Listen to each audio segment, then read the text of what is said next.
Um, don't agree that you're going to go into the scene and do whatever, but then secretly think, okay, well, once I get there, well, I'm going to let him do this, but then I'm going to tell him that I don't like this, so I'm going to do this instead. Or I'm going to try to take control of the scene, because that's not what a fucking submissive is. Don't do it. You do what you're told. Now, if you're not comfortable with what you're being told to do, then by all means say, hey, I'm not comfortable with this. God knows I've done it. But don't just say, oh, I'm not comfortable with this because it's not what you want, and then twist the situation into getting what you want. You're a submissive. You call yourself a submissive. You committed to being a submissive when the scene started. Follow through. I cannot stress that enough. I hate that practice. Dominants are dominants for a reason. They're there to be respected, not to be used. And I rank topping from the bottom right up there with BDSM as an excuse to abuse someone. I hate it. Absolutely. Um, let's see. I think that pretty much covers my etiquette and manners. I'm going to answer some of the questions. I've had several asking me what to do to strengthen your skills when you're not with a partner. Um, I really incorporate mine because, like, my master might as well be halfway around the world, because we live in two separate states that aren't anywhere near each other.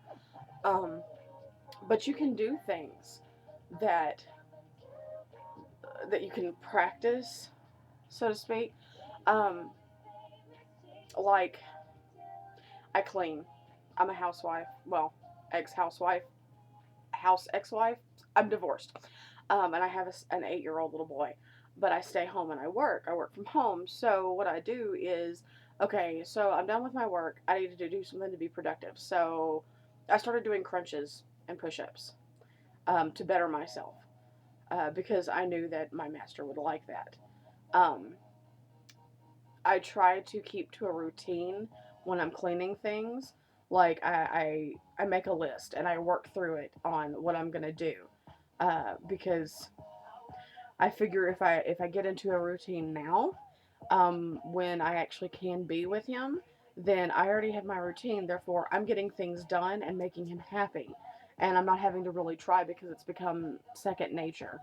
Um, as far as like playing and building up pain tolerances, and or learning pain through pain, turning pain into pleasure. Nipple clamps, clit clamps. Um, like I said, I can't give a whole lot of experience from the guy's point of view because I don't have the equipment. But yeah, clamps, collars, ball gags, blindfolds. You can. There's little things that you can do, but really, if you're training yourself without a partner, it's a lot of mental work.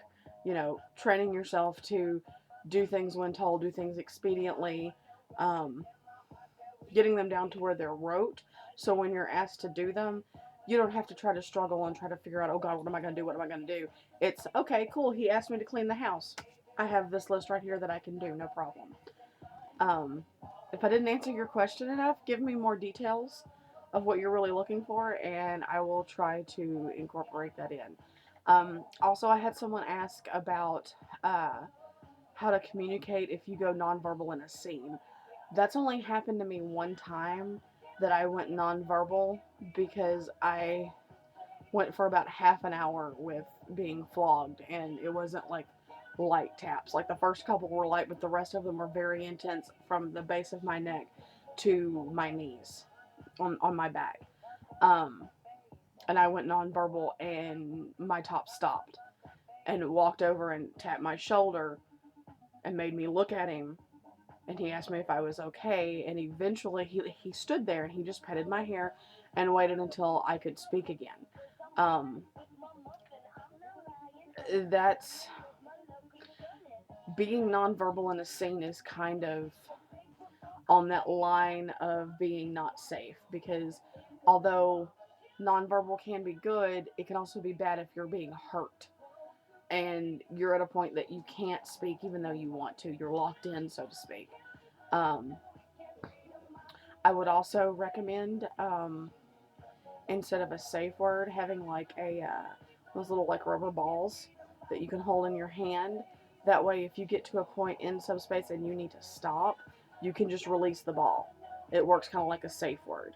I've seen that used a couple of times. But honestly, if I went nonverbal, I would tell my master to stop. But like beforehand, I would say, if I go nonverbal, please stop and find out if I'm okay.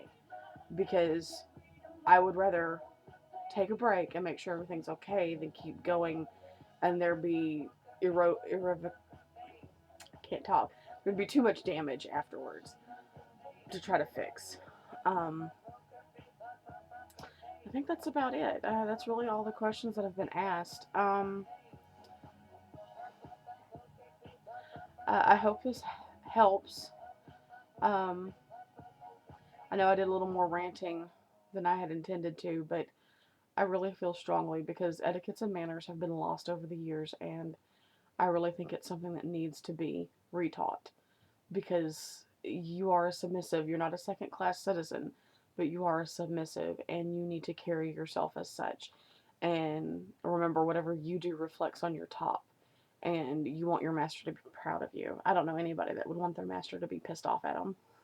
I mean, it doesn't really make sense. So, I think that's all I have for now. I hope y'all have a great day.